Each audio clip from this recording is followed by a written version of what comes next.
ሰላም ጤና ይስጥልን። ዛሬ ግንቦት 24 ቀን 2018 ዓመተ ምህረት ነው። ሀገራችን ኢትዮጵያ በታሪኳ ትልቅ ምዕራፍ ሊሆን የሚችልበትን ሰባተኛው አጠቃላይ ምርጫ ይፋዊ የድምፅ መስጫ ቀን ላይ ትገኛለች። በሚሊዮን የሚቆጠሩ ዜጎች የወደፊት ዕጣ ፈንታቸውን ለመወሰን ወደ ምርጫ ጣቢያዎች እያመሩ ቢሆንም የዘንድሮ የፖለቲካ ድባብ ግን ፍጹም እየተለየና በከፍተኛ የጸጥታ ውጥረት ውስጥ ያለፈ ነው። መሬት ላይ ያለው እውነታስ ምንድን?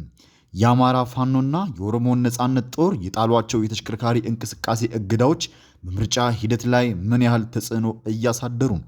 የመንግስት የጸጥታ መዋቅርስ ምን አይነት እርምጃዎችን እየወሰደ ይገኛል? የዓለም አቀፍ ተጽዕኖ ፈጣሪ ሚዲያዎችና የፖለቲካ ተንታኞች ይህንን የታሪክ ሂደት እንዴት እያዩት ነው? ይህንን ትንታኔ ከመጀመራችን በፊት ግን ሁልጊዜም ሚዛናዊና ፈጣን የሀገር ውስጥ እንዲሁም ዓለም አቀፍ መረጃዎች በቀዳሚነት ለማግኘት አሁኑኑ ቻናላችን ሰብስክራይብ በማድረግ ቤተሰብ ይሁኑ እያለን የደውል ምልክቱን መጫን አይርሱ። መረጃውንም ከወደዳችሁት ላይክ እንዲሁም ሼር ማድረጋችሁን እንዳትረሱ እያለን እስከ ፍጻሜው አብራችሁን ቆዩ። ውድ የብስራት ሚዲያ ቻናል ቤተሰቦች ዛሬ በመላው የሀገሪቱ ክፍሎች እየተካሄደ ያለው ሰባተኛ ሀገራዊ ምርጫ የኢትዮጵያን የፖለቲካ አቅጣጫ የሚወስን በመሆኑ በዓለም አቀፍ ደረጃ ከፍተኛ ትኩረትን ስቧል። ምንም እንኳ የብሔራዊ ምርጫ ቦርድ ከ50 ሚሊዮን በላይ መራጮች በሂደቱ ላይ እንደሚሳተፉ በይፋ ቢገልጽም በየክልሎቹ ያለው ነባራዊ ሁኔታ ግን እጅግ እየተለያየና እርስ በእርሱ የሚቃረን መልክን ይዟል። በቅድሚያ ወደ አማራ ክልል ስናደርግ የአማራ ፋኖ ብሔራዊ ንቅናቄ እንዲሁም አፍብን የተባለው የታጣቂ ኃይል ከቀናት በፊት ባስተላለፈው ይፋዊ መግለጫ ከምርጫው ዋዜማ ጀምሮ ለ5 ቀናት የሚቆይና ከአምቡላንሶች ውጪ ማንኛውም የተሽከርካሪ ጉዞን የሚከለክል ጥብቅ እገዳን ጥሏል። ይህንን ተከትሎ የወጡ የመስክ መረጃዎች እንደሚያሳዩት ከሆነ በትናንትናው ዕለት እንደ ባህር ዳር፣ ጎንደርና ደብረ ማርቆስ ባሉ ታላላቅ ከተሞች የሚገኙ የህዝብ ማመላለሻ መናኸሪያዎች ሙሉ በሙሉ ተዘግተው ውለዋል። ወደ ተለያዩ የሀገሪቱ ክፍሎች የሚጓዙ አውቶቡሶችንና ሚኒባሶችን ስራቸውን በማቆማቸው የህዝብ እንቅስቃሴ በእጅጉ ተገድቧል። በአንጻሩ ግን የክልሉ መንግስት ይህንን መረጃ ፈጽሞ መሰረተ ቢስ ነው ሲል ያጣጥለዋል። የአማራ ክልል ሰላምና ጸጥታ ቢሮ ኃላፊ አቶ እሸቱ ዩሱፍ በሰጡት መግለጫ መንገድ ተዘግቷል ተብሎ የሚናፈሰው ወሬ የጽንፈኛ ኃይሎች የተለመደ የሐሰት ፕሮፓጋንዳና ህዝብን የማደናገሪያ ስልት ነው ብለዋል። በአሁኑ ሰዓት በክልሉ ሁሉም መደበኛ ስራዎች ያለምንም ስጋት እየተከናወኑ መሆኑን፣ የምርጫ ቁሳቁሶች እና የአፈር ማዳበሪያ በተፈለገው ቦታ ሁሉ በአግባቡ እየደረሰ መሆኑንም ጠቅሰዋል። ህዝቡ ሳይደናገጥ መብቱን እንዲጠቀምም ጥሪ አቅርበዋል። እውነታው ምን እንደሆነ መሬት ላይ ያለው ህዝብ የየዕለት ህይወቱን እያየ የሚመሰክረውም ይሆናል ብለዋል። ወደ ኦሮሚያ ክልል ስንሻገር ደግሞ የጸጥታ ውጥረቱ ይበልጥ የጠነከረ ገጽታ አለው።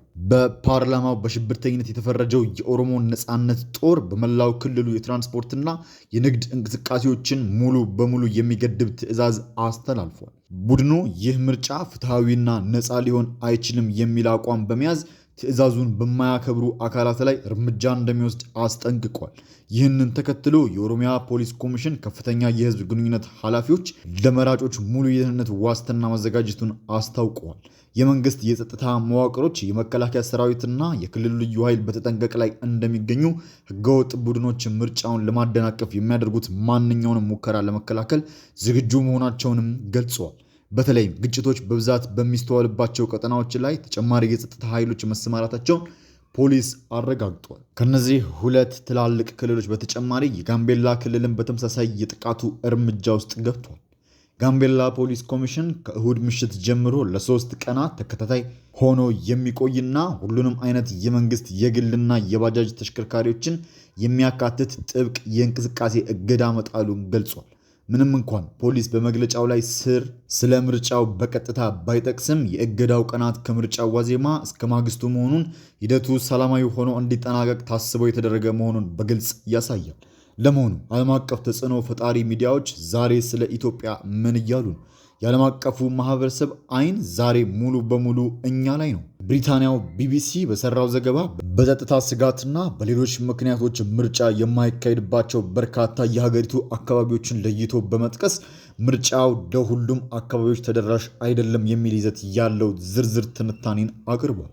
የአሜሪካው ዋሽንግተን ፖስት በበኩሉ በጠቅላይ ሚኒስትር አብይ አህመድ የሚመራው ገዢው የብልጽግና ፓርቲ በዘንድሮው ምርጫ ላይ ሰፊ የበላይነትን ይይዛል ተብሎ ይጠበቃል ሲል ባወጣው ጽሑፍ ገልጿል።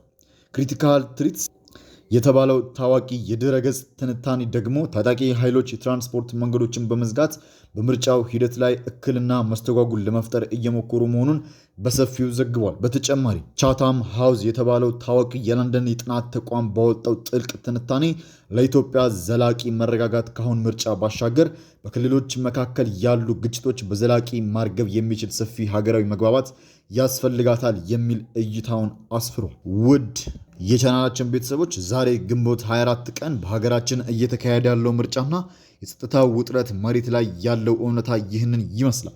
ይህ መረጃ ይበልጥ ተደራሽ እንዲሆን መረጃውን ላይክ እና ሼር ማድረጋችሁን በፍጹም እንዳትረሱ እያለን ለቻናላችን አዲስ የሆናችሁ ደግሞ በቀጣይ የሚወጡ የምርጫ ውጤቶችንና ትንታኔዎችን በፍጥነት ለማግኘት አሁኑኑ ሰብስክራይብ በማድረግ ቤተሰብ ይሁኑ እያለን ለሀገራችን ሰላምና አንድነትን እየተመኘን በቀጣይ መረጃ እስከምንገናኝ ሰላም ቆዩ።